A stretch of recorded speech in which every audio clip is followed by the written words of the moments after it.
Good morning बच्चों। हमने प्रेमचंद जी का पाठ बड़े भाई साहब शुरू कर दिया था। इसमें हम भाग 2 तक पहुंच चुके थे। अब भाग 2 में आगे क्या दिया हुआ है, ध्यान दें। सालाना इम्तिहान हुआ, यानी एनुअल एग्जाम हुए, भाई साहब फेल हो गए, मैं पास हो गया और दर्जे में फर्स्ट आया। मेरे और उनके बीच में केवल 2 साल का अंतर रह गया। जी मैं आया, भाई साहब को आड़े हाथों लूं। आपकी वह घोर तपस्या कहाँ गई? मुझे देखिए, मजे में खेलता भी रहा और दर्जे में अव्वल भी हूँ, लेकिन वह इतने दुखी और उदास थे कि मुझे उनसे दिली हमदर्दी हुई और उनके घाव पर नमक छिड़कने का विचार भी लज्जास्पद जान पड़ा। यानी उनके दुख को देखकर मेरा मन नहीं किया कि मैं उनके दुख को और भी ज्यादा बढ़ाऊं। हाँ, अब मुझे अपने ऊपर कुछ अभिमान हुआ और आत्मसम्मान भी बढ़ा। भाई साहब का वह रोब मुझ पर न रहा। आजादी से खेल कूद में शरीक होने लगा।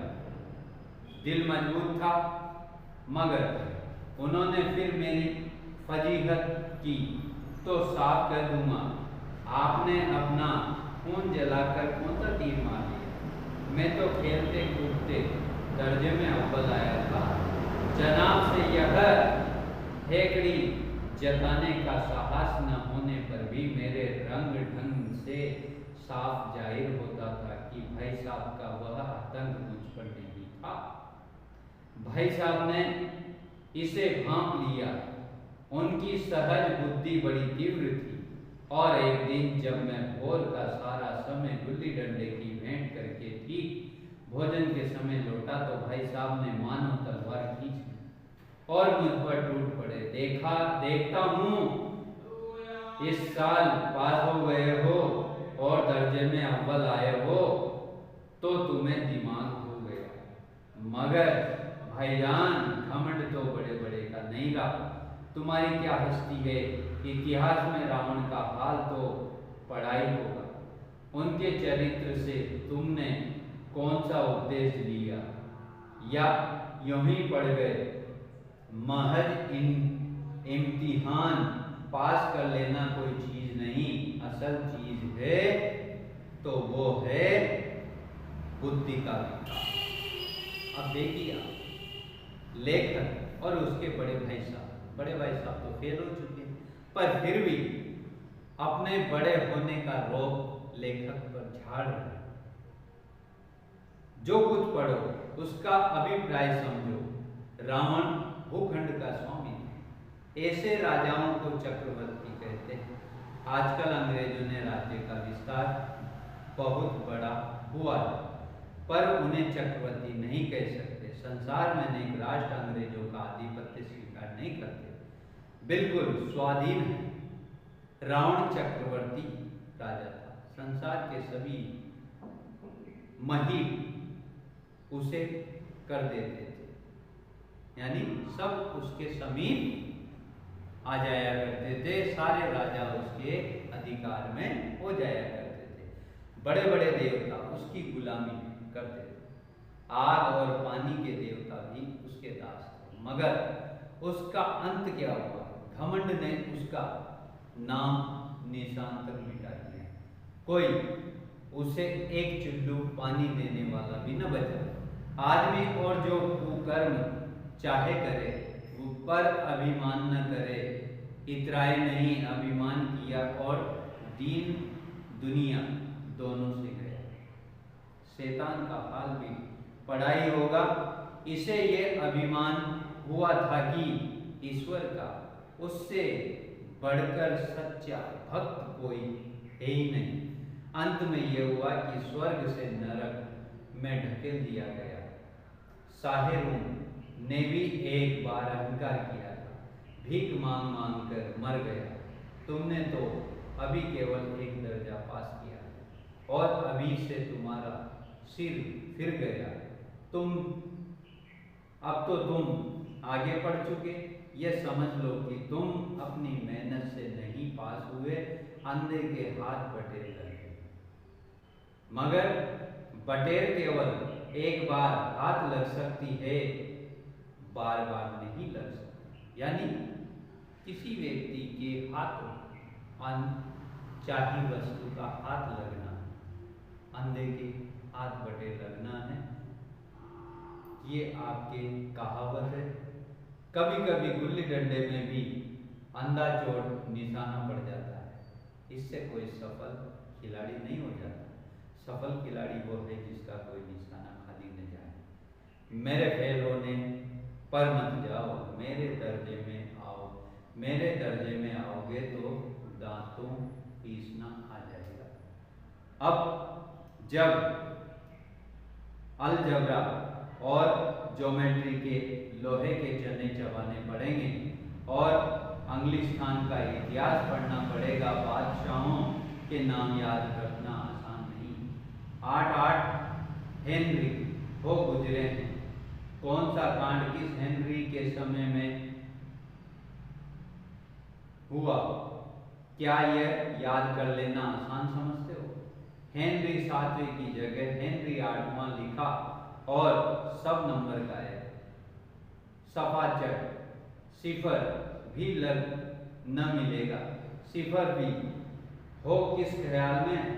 दर्जनों तो जेम्स हुए, दर्जनों विलियम, कोड़ियों चार्ल्स, दिमाग चक्कर खाने लगता है, आंधी रोग हो जाता है। इन अभागों के नाम भी न जुड़ते थे, एक ही नाम के पीछे दोयम सोयम चाहरों पंचुम लगाते चले गए।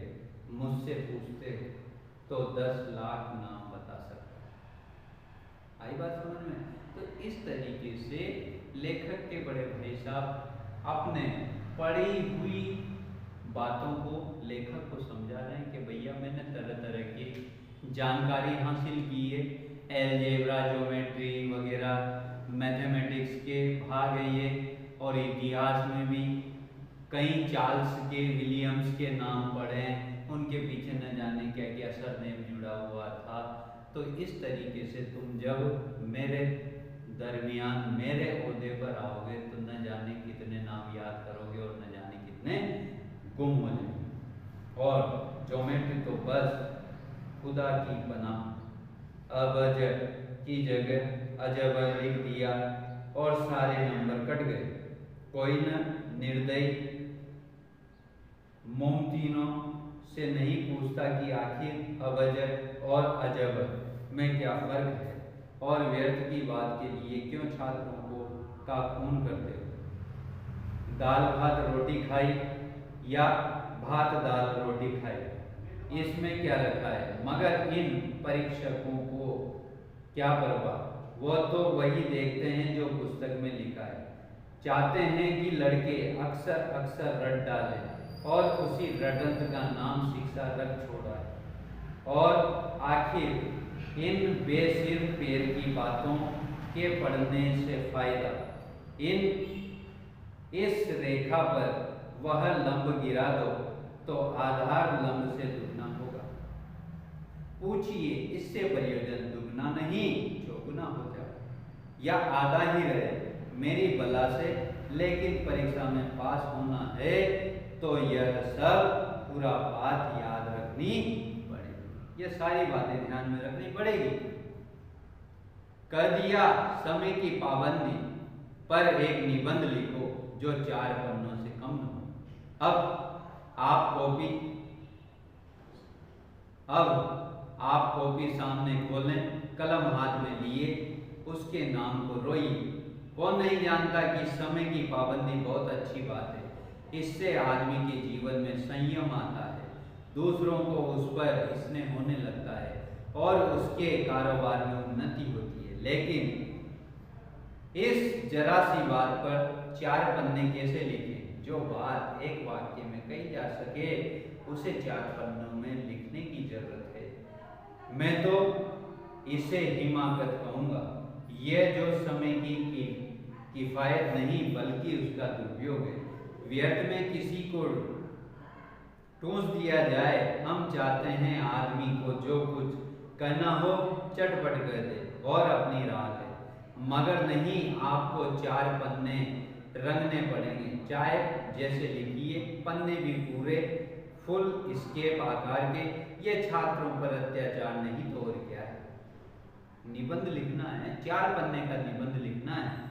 शीर्षक दिया है समय की पाबंदी। अब समय की पाबंदी ये तो एक वाक्य के द्वारा भी स्पष्ट किया जा सकता है, परंतु इसके 4 पन्ने लिखने में व्यक्ति को पसीना आ जाता है। लेखक का भाई कह रहा है, आगे क्या?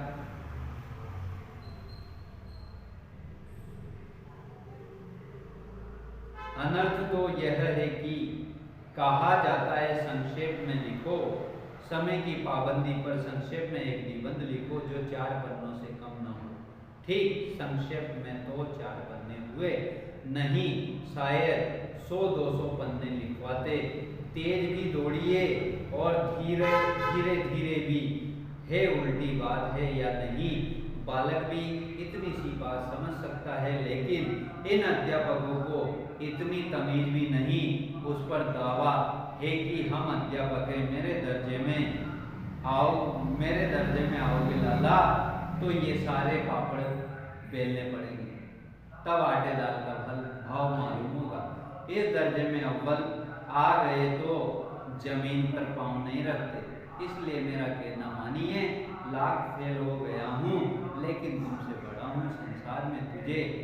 मुझे तुमसे कहीं ज्यादा अनुभव है। जो कुछ कहता हूँ उसे गिरा बांधिए, नहीं तो पछताओ। स्कूल का समय निकट था, नहीं ईश्वर जाने यह उपदेश माला कब समाप्त होगी। भोजन आज मुझे निस्वाद सा लग रहा था। जब पास होने पर यह तिरस्कार हो रहा है तो फेल हो जाने पर तो शायद प्राण ही दिए हैं। भाई साहब ने अपने दर्जे की पढ़ाई का जो भयंकर चित्र खींचा था उसने मुझे भयभीत कर दिया। स्कूल छोड़कर घर नहीं भागा, यही ताजुब है। लेकिन इतने तिरस्कार पर भी पुस्तकों में मेरी अरुचि जो की त्यों बनी। खेल कूद का कोई अवसर हाथ से न जाने देता। पढ़ता भी मगर बहुत कम, बस इतना भी रोज टास्क पूरा हो जाए और दर्जे में जलील न होना पड़े। अपने ऊपर जो विश्वास पैदा हुआ था वो फिर लुप्त हो गया और फिर चारों का जीवन सा और फिर चोरों सा जीवन कटने लगा।